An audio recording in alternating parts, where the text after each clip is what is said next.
Um, yeah, so like I said, well, yeah, we can definitely discuss. Actually, you know what? Why don't we just, before we get into it, why don't we just answer that collage question now? Because it's like we got another 5 minutes before I'm going to officially start, and it's really simple. So we can answer that. I'm going to unshare my. I don't think we need that anymore, so I'm just going to turn that off. So yeah, so Bruce was like, okay, well, we don't have like an automatic collage functionality. We don't. But what you can do is, I'm assuming you can see your screen because it's shared here. You can go a file new, and you can always create an image. And so that's similar to what we're going to be doing today. It allows you to determine, you know, like width, height, that sort of thing, how big you want it. In this case, let's say we just want it to be wider than it is tall. Let's make this 1500, say. And then when you're working in edit mode, basically it allows you to change now your canvas size during the process. So this one doesn't have a background, so we can fill in the background color. Say we want the background color to be black or something like that, or white for our collage. And then what we'd do is we'd simply start pulling on images and adding them to our layer panel and resizing them as we see fit. So like, to start the functionality of creating a collage. Part of the thing is, again, this is not like a simple one-click process where it assigns locations based on their aspect ratio, but it's pretty good and it actually gives you a fair amount of creative control over the location. So if I wanted this image to be bigger, and then after the fact, we're like, okay, well, I've placed all my images, but I need to adjust it. Instead of like cropping this image, which would be non-ideal, you would just simply go into the resize canvas function and then like, okay, well, I want this to be a bit tighter. I want there to be that like black border around it, but I want it to look something similar to this. So it allows you to create sort of like manual collages. Not perfect functionality, but again, it does allow you a lot of creative control. So kind of is a nice in between. And then similarly commit, and then if I wanted to create another image or something like that using this sort of format, I could just save this as an ACDSee file and then swap out the images as I saw fit. So anyway, like I said, we will be discussing a little bit of that today. So we do not need this blank image. We sure don't. Okay, it's close enough. When we get started, people will filter in as they come, so that's fine. So yeah. So that's just a quick example of how collages are something that you can functionally mimic within ACDSee pretty quickly. So I'll just do my little pre-workshop spiel. If you are new to this workshop, like I said, I'm going to, actually I'll put it in right now. So my email is aprice@acdsystems.com. If you have questions, ask them, fire them into the Q&A panel, which is one of the options that you have in your section there. And I'll answer them as best I can. Some of them I won't be able to answer. If I'm not able to answer them, please send me an email. And then I send that content to our developers, find out the answer to your question and get back to you. Even if it's something as so simple as like, hey, Adam, I'd really like to see this feature in the software. I don't know who to talk to. I'm the guy to talk to. So I'll make sure that that goes to the correct place. So today, what I'm going to be talking about is, because it's sort of like a Christmassy themed workshop, we're not going to beat you over the head with the Christmassiness, but I will give you an idea, or I will show you rather how to create essentially graphics for print or distribution today. And I'm going to show you how to create something like a bokeh effect. So a bokeh effect is something that in most of the time when you're taking a photo, depending on your field of focus, aspects of light or reflection will appear, and you'll get an effect that will look similar to this. This is like this is a sort of purposefully created bokeh image. So what you see here is, I think what this would have been is maybe like a dinner scene or something like that, but you're getting such a blurry background because the image is purposefully taken out of focus. And then you're getting that nice pop of circular aspects of light or reflection where there was a highlight. And so that's what a bokeh is. It's sort of like a photography technique. Now, if you don't have images with bokeh in it, you can actually create it within ACDSee, and you can create it pretty easily using many images. And oftentimes you can create the best bokeh effect with images that are what you otherwise wouldn't be using. Like the content of the image is not very good. It's not set into thirds properly. Perhaps it's like the horizontal median line is a little bit askew. It's an image for some reason that just you wouldn't use otherwise. Well, this is a way to sort of like upcycle, or rather recycle, those images and use them to create really interesting bokeh effects. So that's what we're going to be talking about today, which is kind of cool. So you can take an image that you don't like, the composition is bad, it was it was out of focus or something like that, and there's some aspect of it you don't like, and you'd never use for a project, or you never send to a client, but a great way to sort of utilize that image, change that image, and then apply it to other images is to create a bokeh effect. Okay. So the two things we're going to do is we're going to create that effect, and then we're subsequently going to create a postcard with the image that we've created. So I'm going to go into this image that I've taken of one of my coworkers and their dog, and we're going to make a postcard. So I can't edit that selected file. Why is that? Well, that's because this is read only still, because I literally just took it the other day. So when you, if you ever, for some reason, you've set your camera to take photos that are read-only, you can turn that off by clicking on the image, going to the Properties panel, which is this panel on the right here, clicking on File, and then just simply unclicking Read-Only, and that will make this file now editable, yeah, that's quite simple. This might be the case with some raw images that you've taken. It might automatically set it as read-only, but in this case, this image is just a JPEG. So quick and easy to undo.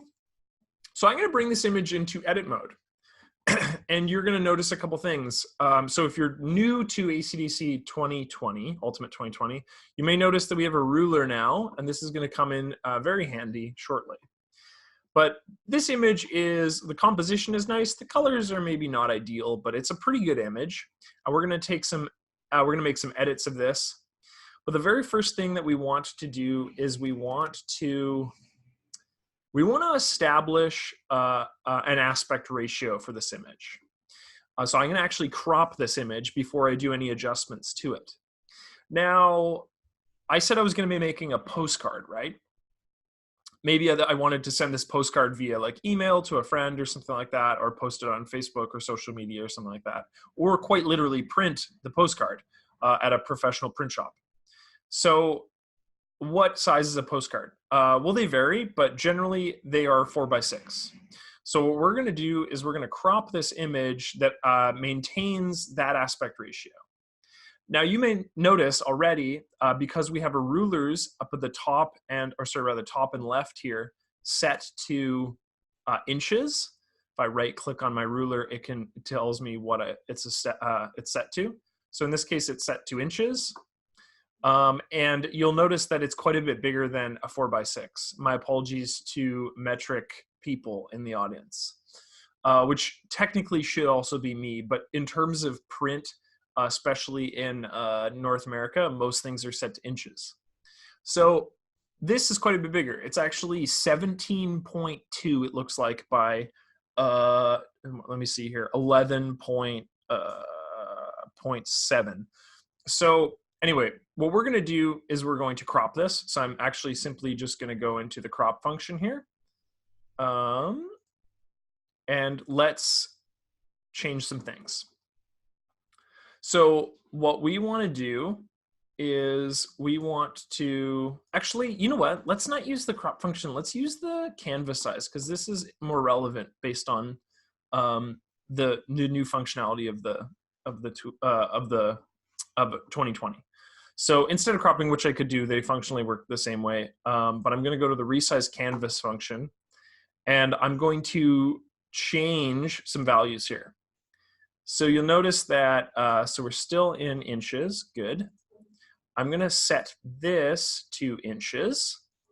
So when I go to change the crop size, it's in inches.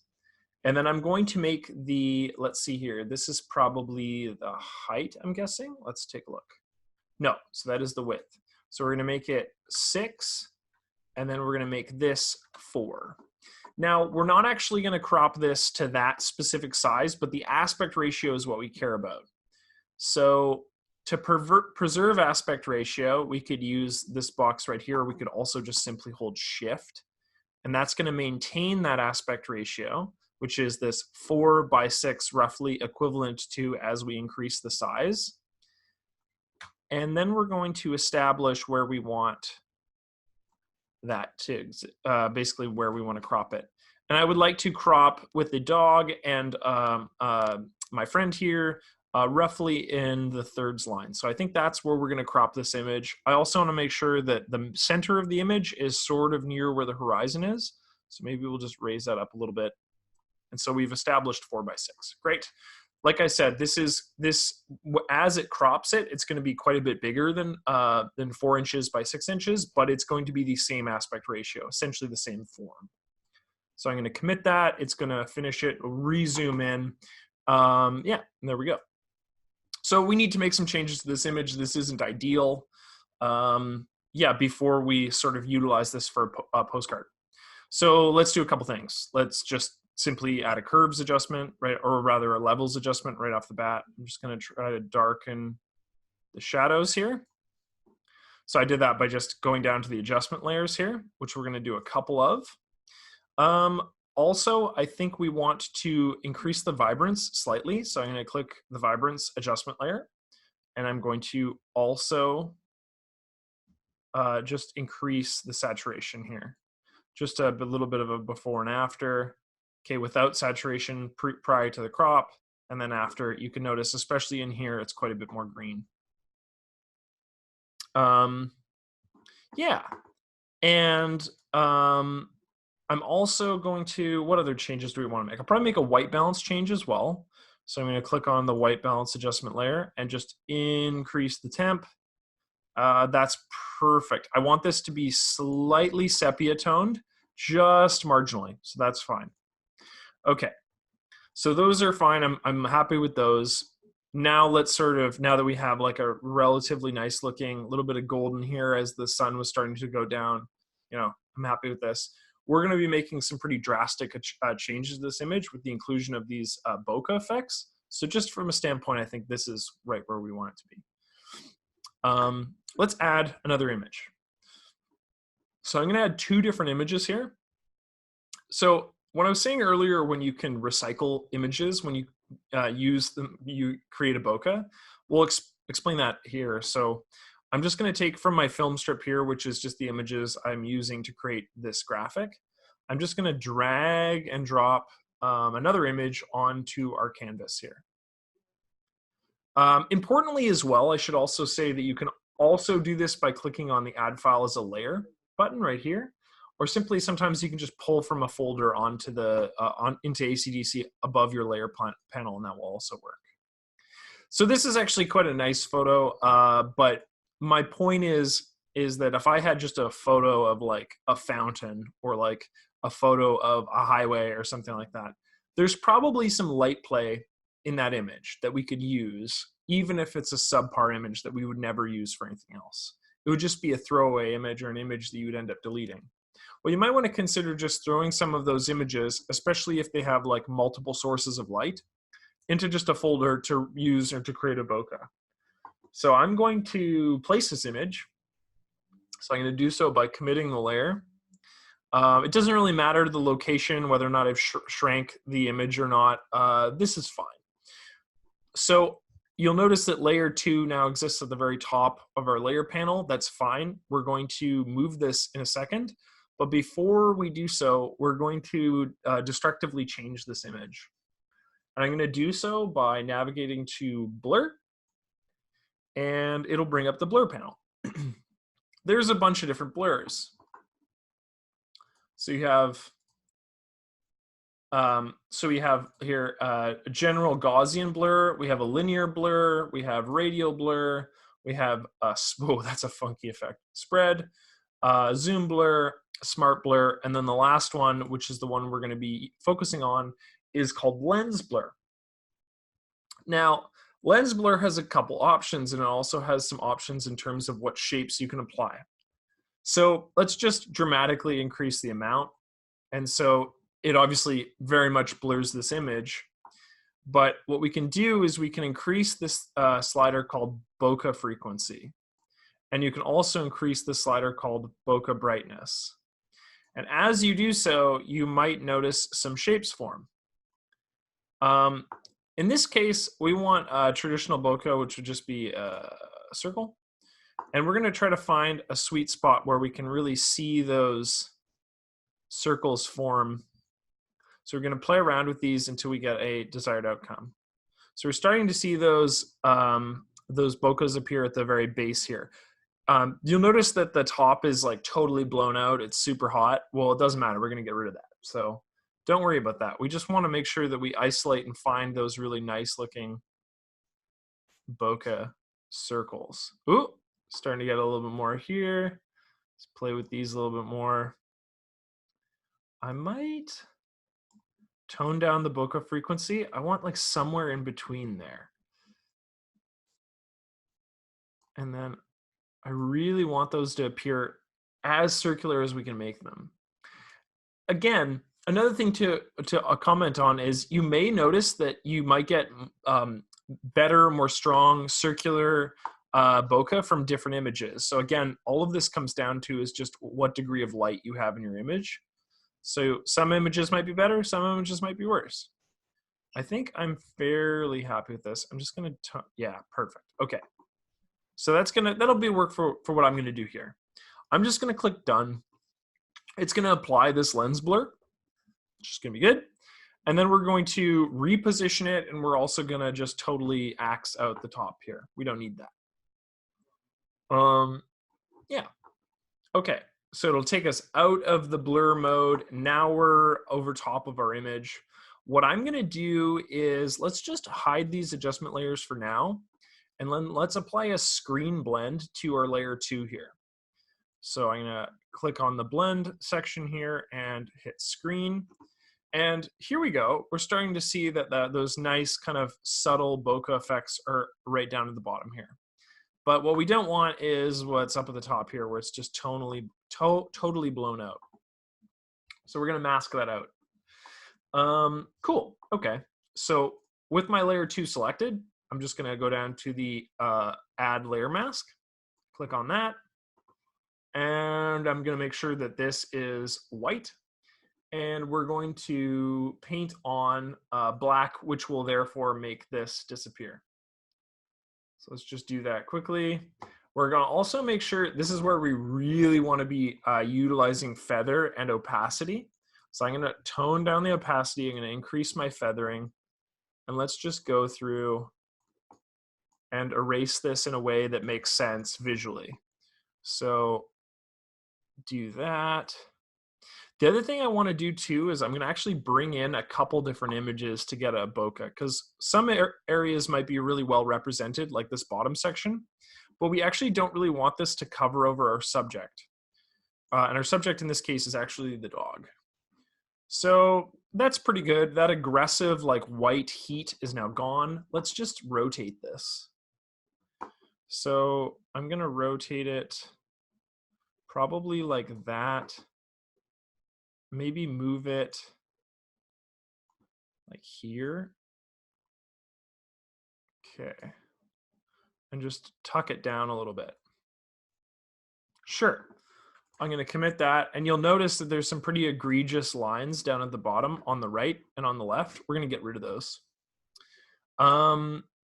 Also, we might add a levels adjustment to get rid of them as well. Let's just see which works better. This is just my curiosity here. So yeah, what we want to do is we want to really tone down those sharp angles. So I'm just first, before I just try to erase them, I'm just going to add a levels adjustment, which I have here.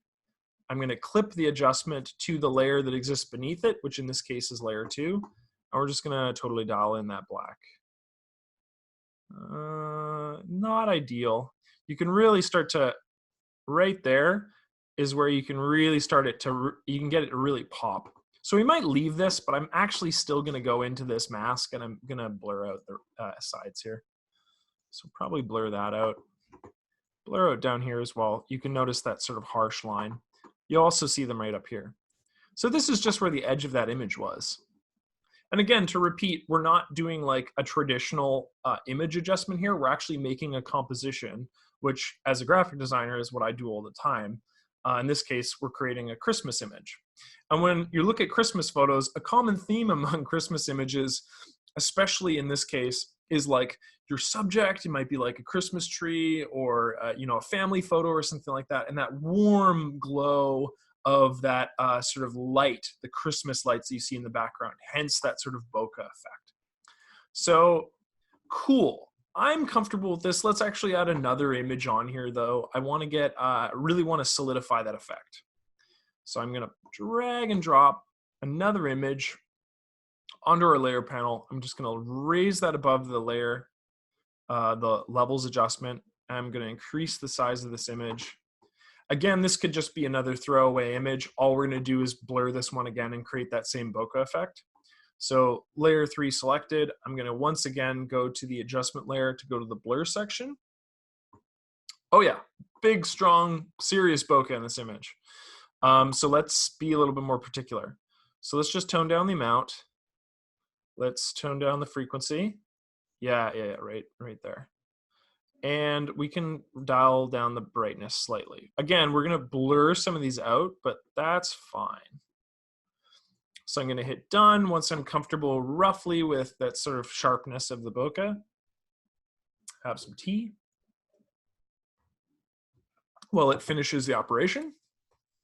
I mean, these are really dramatic effects. Like the difference between this versus what it looked like originally with that city street is totally destructive, right? Like you can't even, if you were to looking, if you didn't know that they were the same image, you would never be able to tell the difference. It's really, that blur is so egregious, so so intense that you're really just totally recreating this image. Okay, so I actually really like the color in this image too, so we might want to not apply a screen blend. Let's just show you the difference. So, oh, there we go, screen. So a screen blend, obviously we're going to go through and we're going to remove some of these, blah, blah, blah. But a screen blend isn't really going to honor that color that's in here. So what I'd actually like to do is maybe use a soft light instead, where you can really see that color come through. I'm going to probably move this, maybe down here. And then what I'm going to do is I'm going to go through and I'm going to remove some of these sections. So we'll take out some of these really hot examples. Bear with me. Okay, so let's go to layer 3 here, which we've just slid to the bottom. And let's create another mask. And let's start just taking out some of the ones we don't like. Let's double check as we go. Yeah, I don't like that. I don't like this. Want to maybe reduce some of the fog that we see around our subject here. Let's rotate it as well. Okay, so I'm going to rotate it by holding Shift and then just finding a home for it here. Okay, and I'm going to enlarge it, yep, by just pulling on the edges slightly. I want to get some of this out of the way. There we go. And move it slightly to the top right-hand corner. I'm probably going to take out some of the ones that are in the center here as well. This is getting closer to what I had in mind. Cool. Okay, with that in mind, we're going to add some layers. We're going to sort of reapply these. Okay, so levels, vibrance, white balance. What exists above the white balance is that layer 2 with that heat there. I'm going to move that slightly to the right so it's again out of our subject's way. I might rotate it slightly. There we go. And okay, with that process sort of out of the way, we can actually create that sort of postcard effect that we wanted to get to. Now, I created this image earlier, so I might illustrate that as well. One thing I definitely wanted to answer is because I had a bunch of questions that were sent to me as an email. And before we go to the next step of this, where we create the postcard aspect of that, I'd like to answer some of those questions. So I'm just going to save this. And this might not, again, this might not totally look like something right now, but as we start to pull these pieces together, it's going to really start to make more sense. So I'm going to just save as this image. And that's also part of the process of, I guess, composition, creating composition images as well. As like part of the process is you kind of have to have a final idea of what this image is going to look like. So I'm just going to save this as one Christmas, I guess. And then I'm just going to save this as an ACDSee file. That's totally fine. So we'll save. It's going to write it down. And again, if you have any questions, just fire them into the Q&A. So what was my question I had the other day? Oh, yes. Okay. So one of our users sent me an email the other day, and the question was really interesting. Let me illustrate that. I'm just going to go back to manage mode now that we've saved this image. And okay, so the question was, in essence, why are blank layers inserted when I copy and paste selections? So we weren't working with selections today, but we were definitely working with a couple of different things with our layer mode, with our layer panel. So I'm just going to bring two images. Once again, let's just use these same images because we can make a selection here. Oh, Dieter, yeah, 100%. All of our workshops get added to YouTube. We have a little playlist on our YouTube channel with all of our workshops on it. I think there's about 7 or 8 now uploaded. Yeah, including the one that I'm not sure if you were in the previous workshop, but we had one with Alec Watson, and that one's available on YouTube as well. So yeah, so they all get added for sure. So if you can't stick around to the very end, 100%, it will be available. Okay, so the question was, so when I make a selection, and when I want to copy that selection, sometimes I get this like thing where nothing is copied. It creates like basically a blank layer. And if I'm understanding this question correctly, I think this might be what's happening. So we have our image here. We're just going to make a really rough selection. In fact, actually, let's just even make a lasso selection. It doesn't matter. So I'm just going to go through blah, blah, blah, and we're going to select our subject here. And let's say that's our selection, our incredibly rough selection. So what some users do is when they have an active selection, aka this, our dog and our person here, they just go control copy, right? So they copy that selection. I personally wouldn't use this method. I would personally duplicate the image and then make a mask of it, meaning I would take this image right here, I would click the duplicate button, and then I would mask that image, this one right here. And what that would look like is it would look something like this. But what our user had done is another method, which they simply just, once they've made their selection, they copied it with Control-C and then pasted it onto their layer panel by doing Control-V, right? Which does sort of replicate a similar functionality. Now, where the problem may be arising in terms of this question is, what layer do you have selected?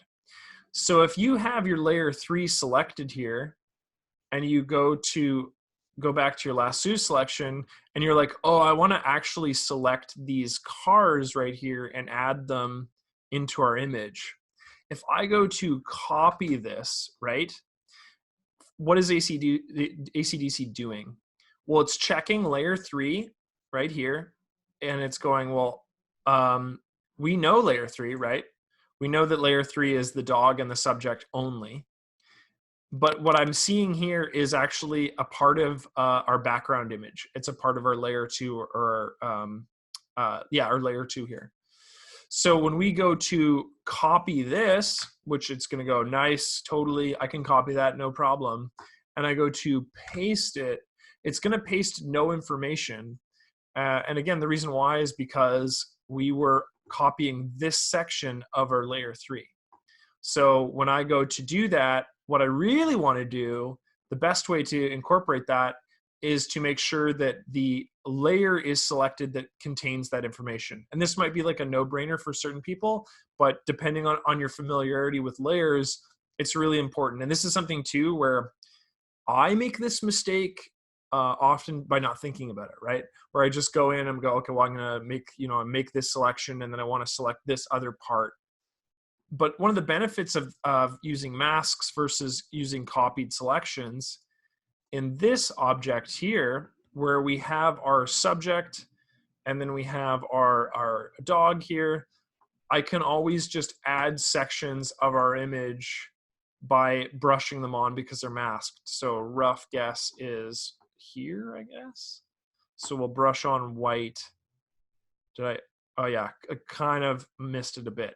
But I can brush on that area that I want to see, right? So it works in coordination with the selection that we've made previously. So just be mindful of which layer you're actively looking at when you go to copy or make additions to your layers. So there's a little aside based on one of the questions I got in an email.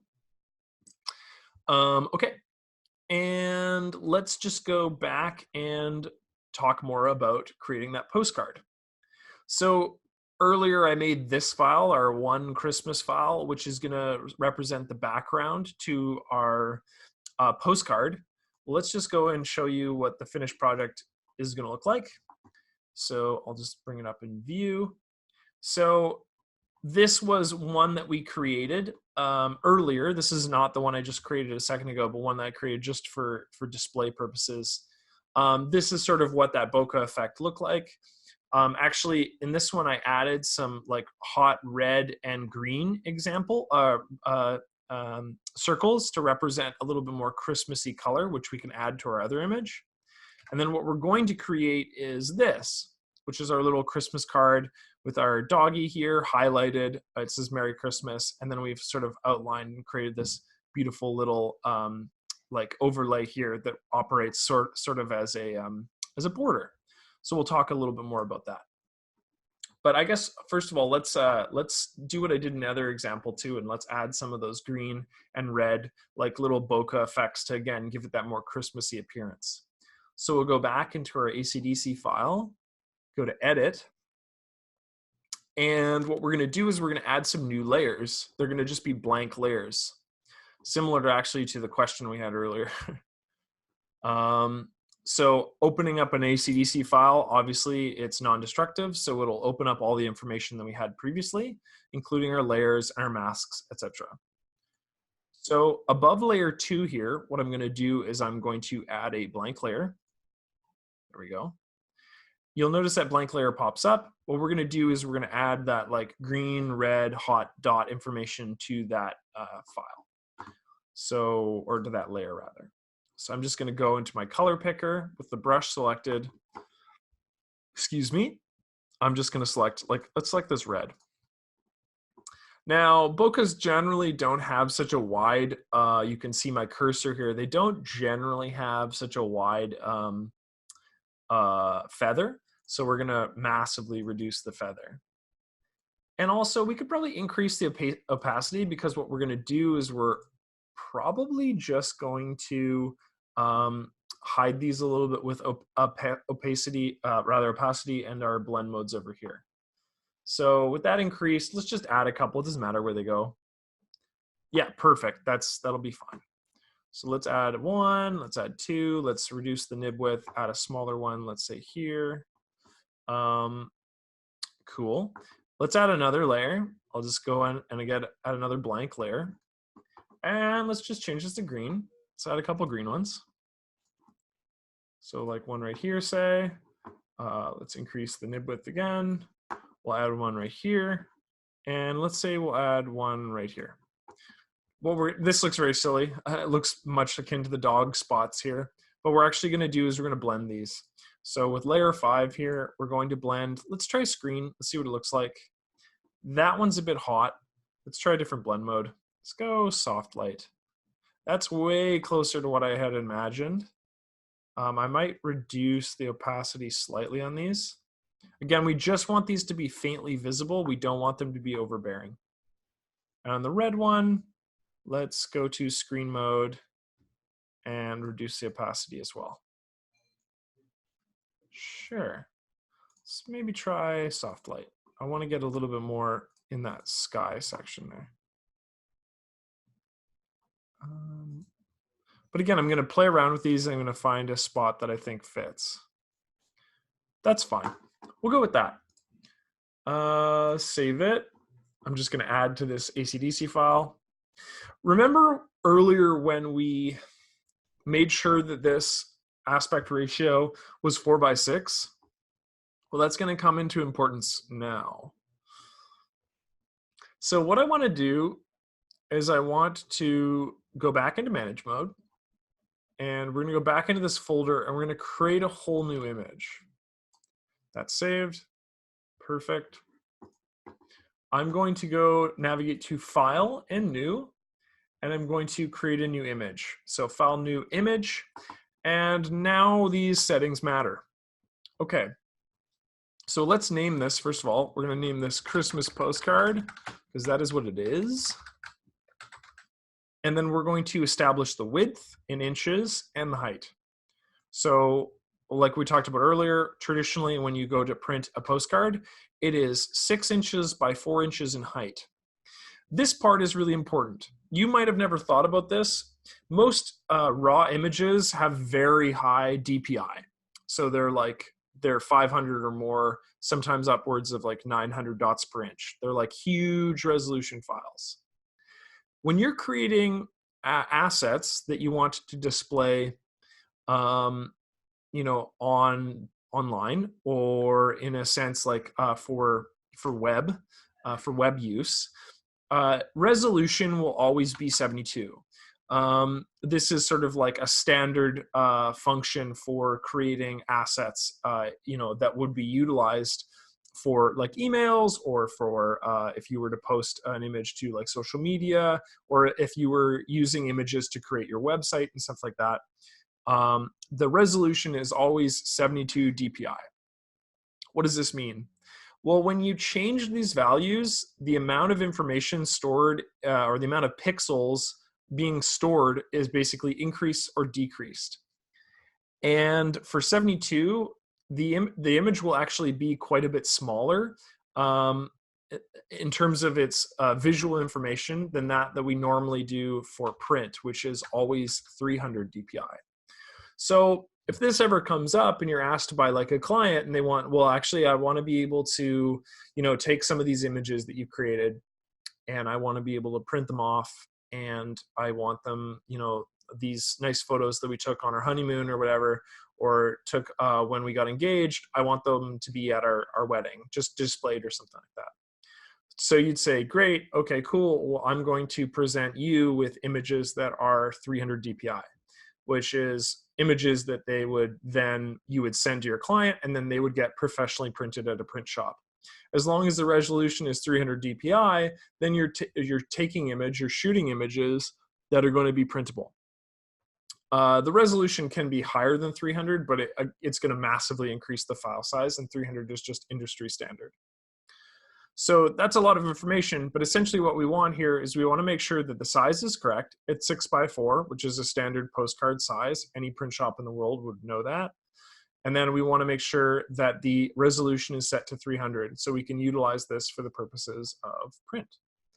Yeah, so I'm going to hit OK. And we're going to go into our image here, and we're going to double check something. The first thing we're going to double check is that the inches match up with what we said. So you'll notice here that's 1 inch, 2 inch, 3 inch, 4 inch, 5 inch, 6 inches. So that's correct in terms of its width. And then you'll notice that it's correct in terms of its height. So what I've done here is I've drawn these guidelines onto our canvas here. And I'm going to set them at all 4 locations here, so that I basically have a little crosshatch pattern here.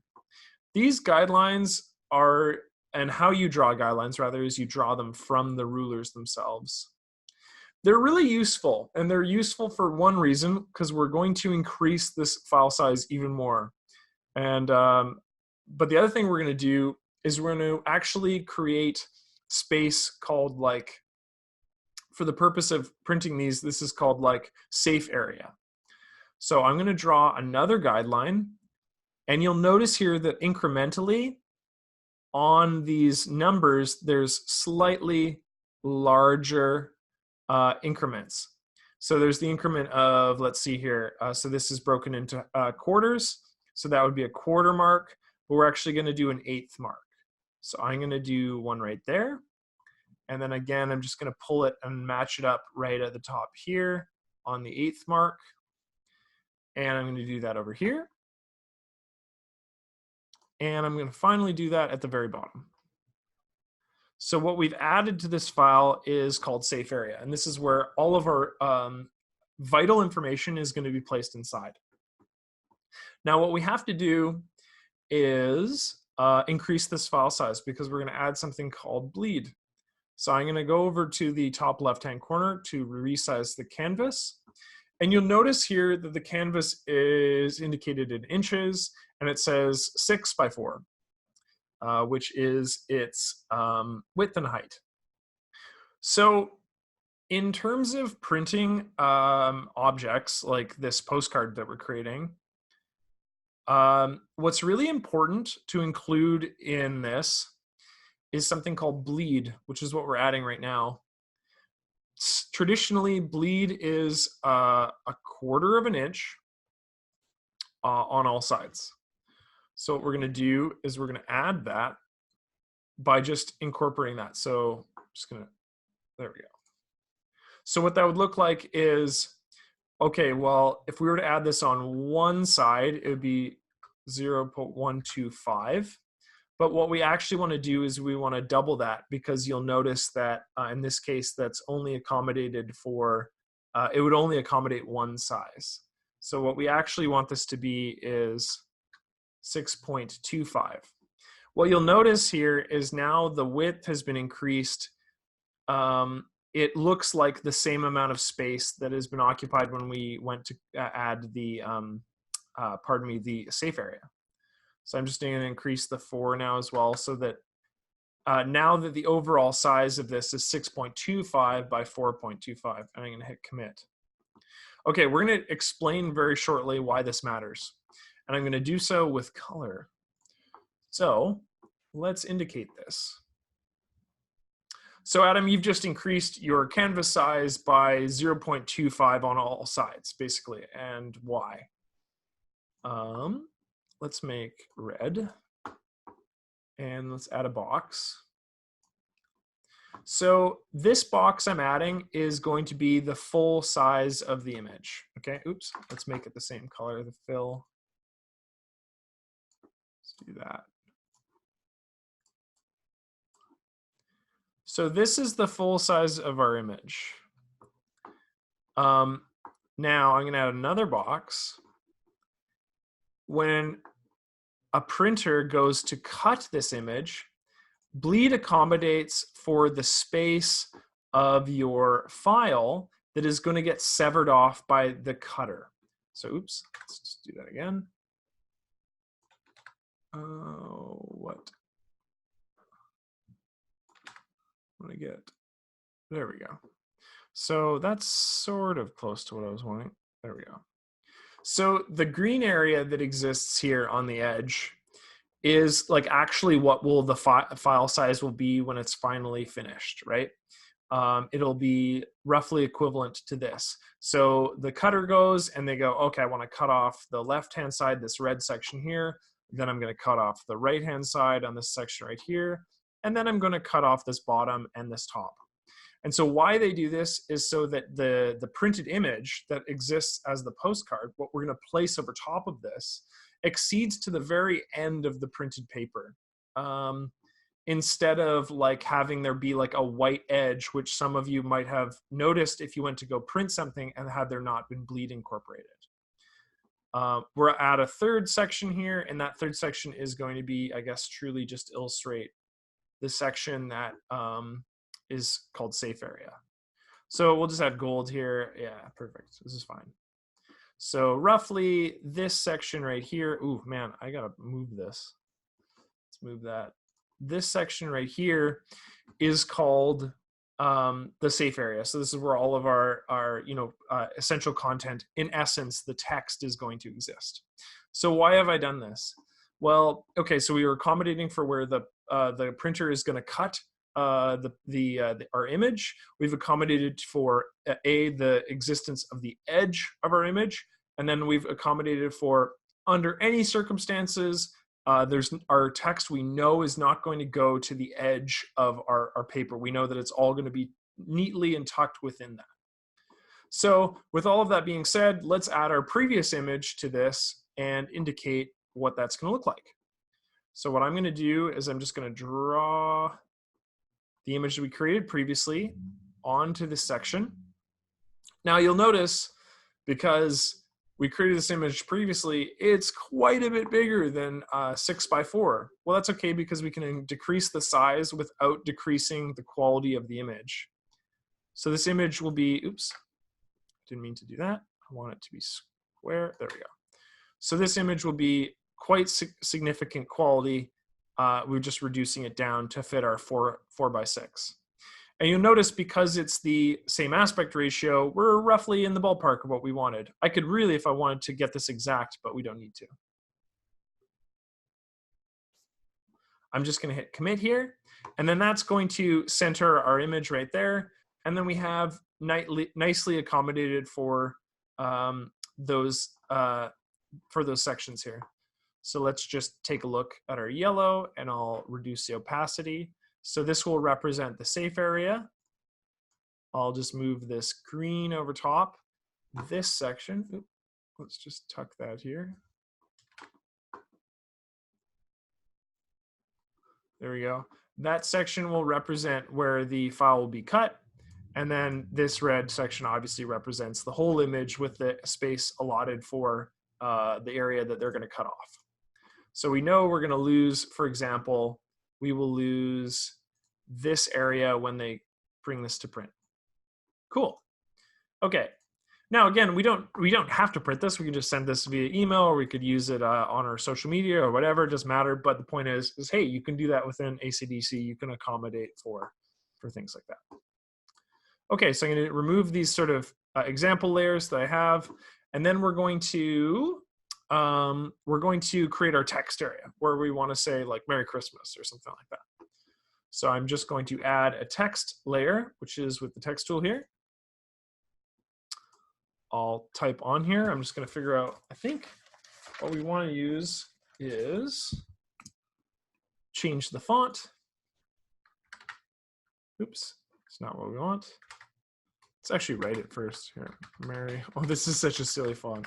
Okay. So I'm just going to change this to Kunstler script, which is very classically, very nice decorative font. And then I'm going to increase the size of this font. I want this to accommodate for a fairly large portion of our section here. And then I'll center this.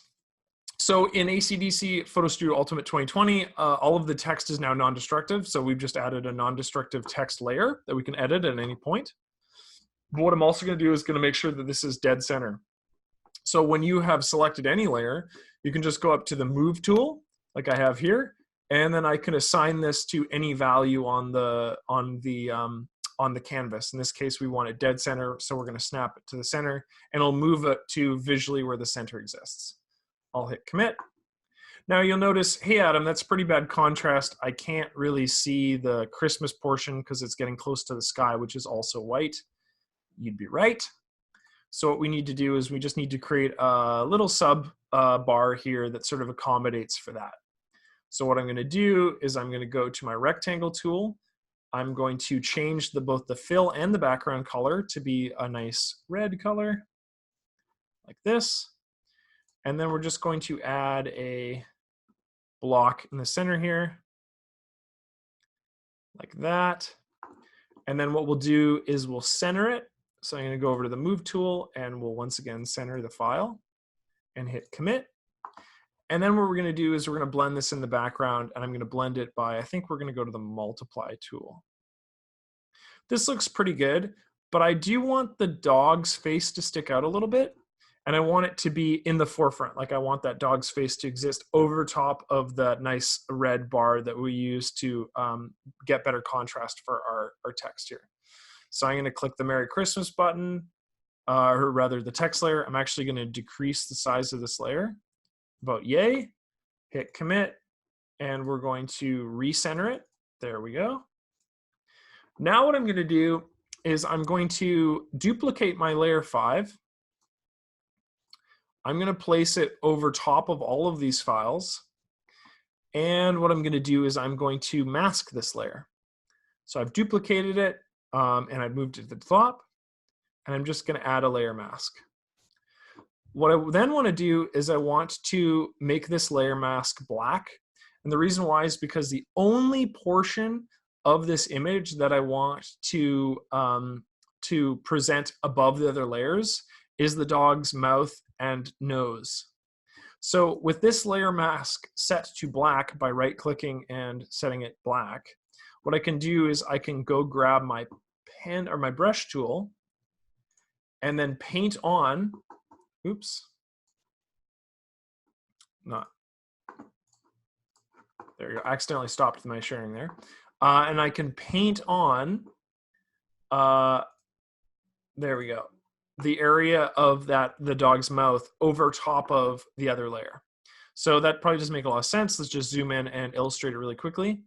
So we've got this layer with the entire layer hidden because the mask is black, located above the other layers. So in order to paint on that layer, to make that layer exist above the other layers, we just want to crank the opacity on our brush, dramatically reduce the feathering, and then the nib width, and I'm just going to paint white on a black mask to make this dog appear. I'll zoom in a bit because I want this to be fairly accurate. So then I'm just going to reduce the size of my nib width and paint him on. And so what is this doing? Well, in essence, what I'm doing is I'm just making this dog's face look like it visually appears over top of that little sort of square bracket that we've created to hold our text.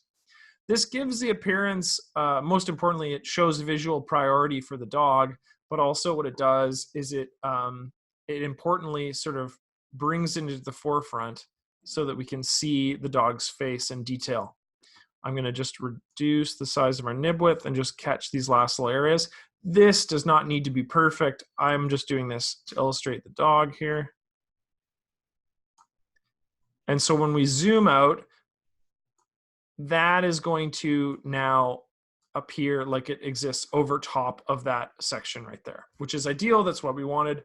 I could probably clean that up a little bit, but just for the purpose of this tutorial, I think that's ideal.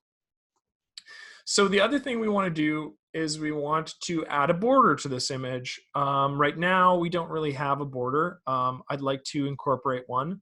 Just sort of neatly tucks this and makes this look very nice. So what I'm going to do is I'm just going to add another blank layer, layer 8 at the top here. I'm going to reselect my rectangle tool.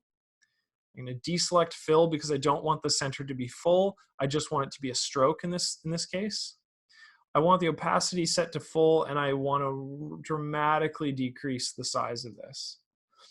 Now, earlier, so we have our area that's going to get cut off. We have the area where it gets cut right here, and then we have the safe area.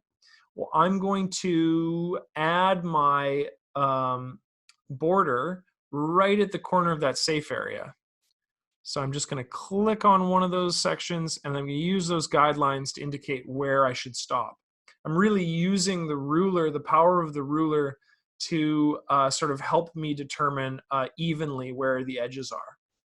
And I'm just going to increase the nib width slightly again here, and I'm going to set another ruler.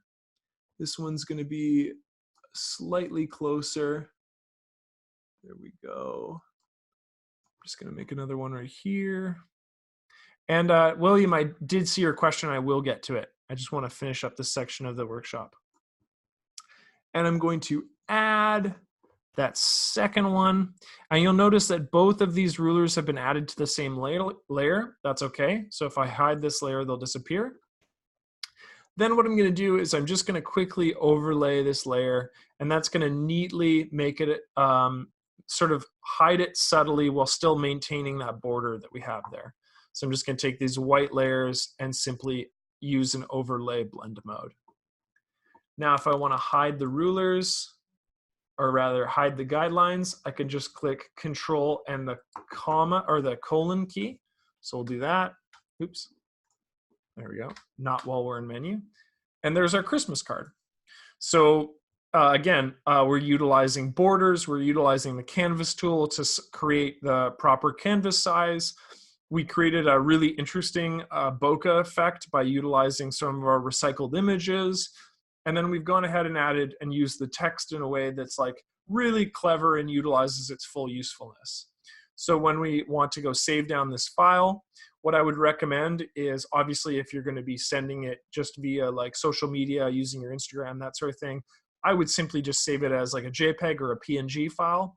But if you're saving it, because ACDSee can't save proprietary files like a PDF, if you were sending this to a print shop, I might recommend saving it as a TIFF, a TIFF file.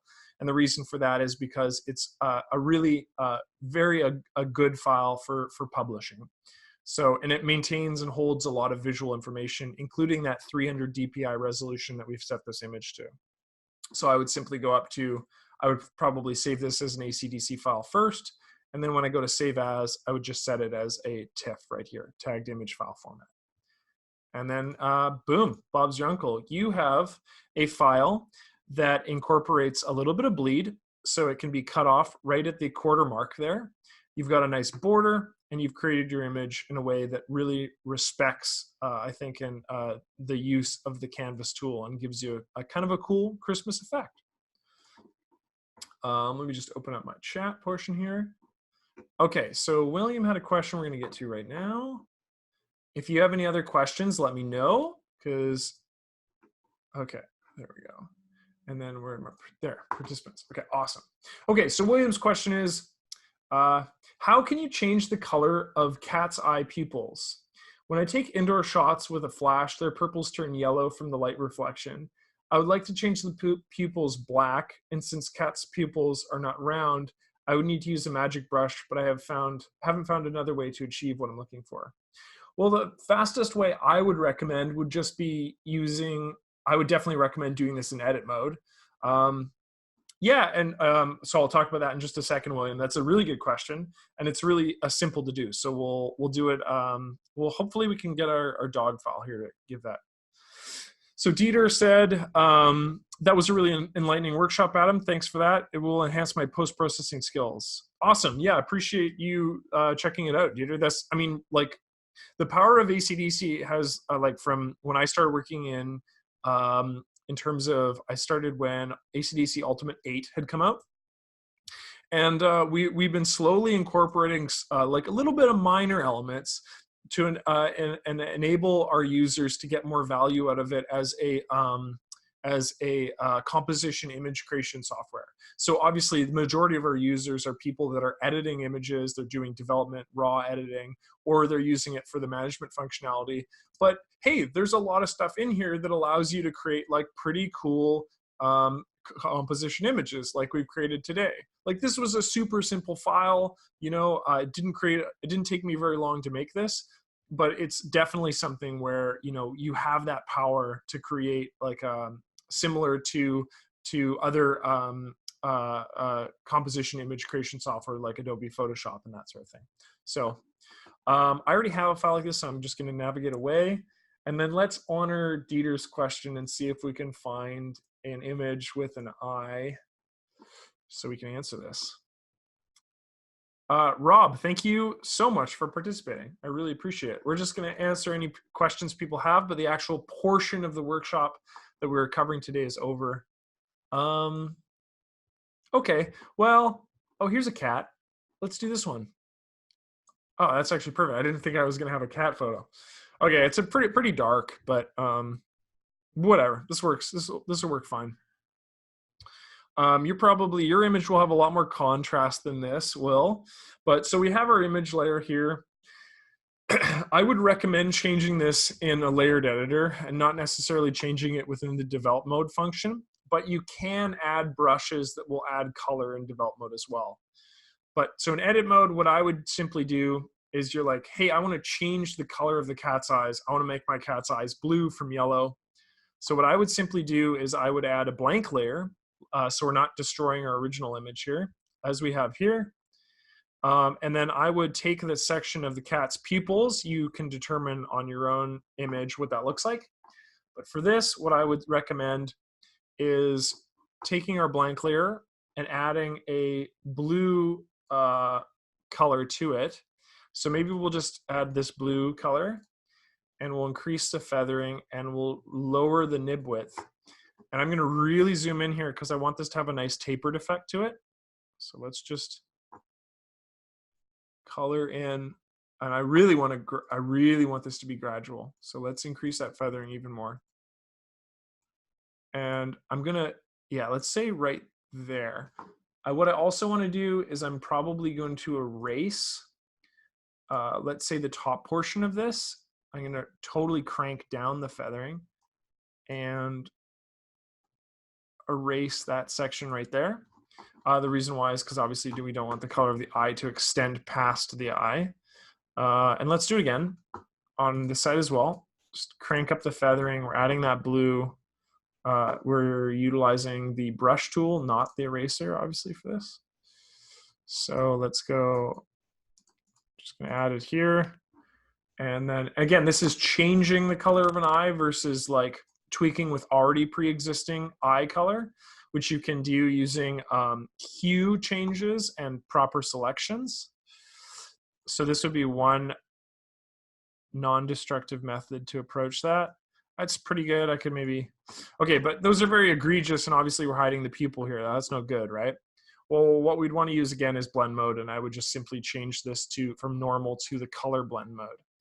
And why we're using color here is because color maintains the color of the layer, but texturally it doesn't override it. So what we want to do is we want to maintain the texture of layer 1, but we want to be incorporating that eye color. One thing I'd also recommend too is to just tighten up those irises, because if the iris is black in the original, you'd probably want to preserve that. Although it's a little bit bad there. I mean, actually, you know what? You know what I'd do? I'd really lower the opacity when you go to erase, just so you're not totally ruining that section. And you could probably find some sort of in between there. Okay, so that's one method of changing eye color. Depending on how much time you want to spend on this, that might be a good method. The next method I'd recommend is take your original layer, select what section of the eyes you want to change the color of, and I would do that by using the brush selection tool. I want to be focusing on color during the brush selection process, and I want to have the feathering quite high and the tolerance, let's say maybe 70. And what I want to do is I want to go around this eye section and really trying to change the color of this areas. And this is going to do a fairly good job. I'm actually going to also change the selection method to selection highlighted. Yeah, that's perfect. That's what we want. And then I'll focus on the other eye and do the same thing. Again, yeah, see, this is way cleaner than those marching ants. I can't stand marching ants as a selection. So there you go. And then what I would do is maybe with your selection, this is an active selection that we've created here. I would go to, let's see here. What do we want to add color? I would maybe go to vibrance, and you could change the color using the hue panel. And this will do a fairly good job. Oh, we want to really reduce the saturation. This image is very grainy, so that's why you're seeing quite a bit of the grain exist there. But you can utilize this sort of to change the selected area's color.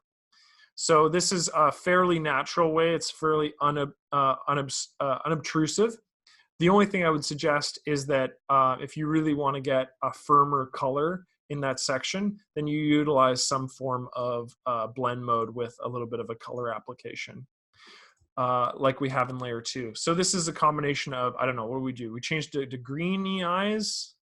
There we go, green eyes, bluey eyes, there we go. And then I'm applying a bit of a color adjustment over top.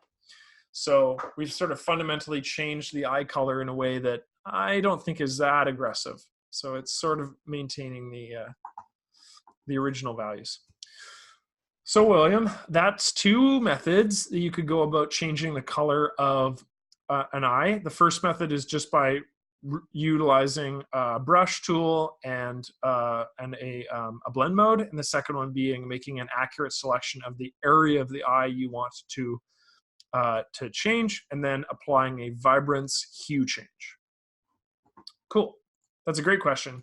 The other 2 questions I had that were in an email were, it was a simple one, was can the image basket be changed in manage mode? Or I think rather, can the image basket be changed in edit mode, I think was the question. And the answer to that is no. When you have an active image basket, it just functions as your film strip when you move into edit mode. It's really only changeable in manage mode. Yeah. And I guess that sort of closes my workshop for today. I just want to, again, really stress that if you have any questions at all that I wasn't able to answer today or something like that, you shoot me an email. If you have a product suggestion, a feature you want to see, shoot me an email. I will get back to you, and I will shoot that feedback to our developers. And then most importantly, thank you so much, and Merry Christmas if that's what you celebrate, and otherwise have a wonderful holiday. Thank you so much.